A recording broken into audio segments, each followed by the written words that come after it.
আল্লাহ রাসূল বলছেন, যে ব্যক্তি মিথ্যা কথা এবং মিথ্যা কাজ, অন্যায়কে ছাড়তে পারলো না, মিথ্যাকে ছাড়তে পারলো না, তার মানে আমি সিয়াম পালন করছি, আমি মিথ্যা কথা বলছি এবং অন্যায় কাজ করছি, ফাহেসা কাজ করছি, অন্যায় এবং ফাহেসা কাজ করে যাচ্ছি, আমি যদি এই রকম করে যদি পাপ পরিহার করতে না পারি, আল্লাহ রাসূল বলছেন ওই ব্যক্তির না খেয়ে থাকা আল্লাহর কাছে কিছুই যায় আসে না।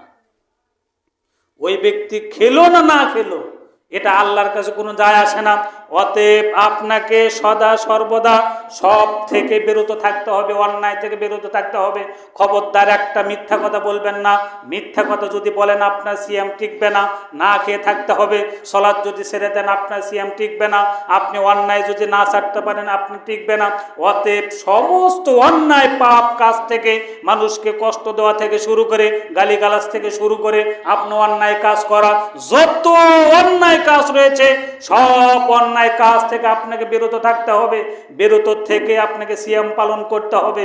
এইভাবে আল্লাহ রাসূল বলছেন, যদি সেই ব্যক্তি এই মিথ্যা এবং অন্যায় পাপ থেকে যদি মুক্ত হতে না পারে, তাহলে তার সিয়াম আল্লাহর কাছে কোনো কিছুই থাকা না থাকা আল্লাহর কাছে কোনো কিছু যায় আসে না।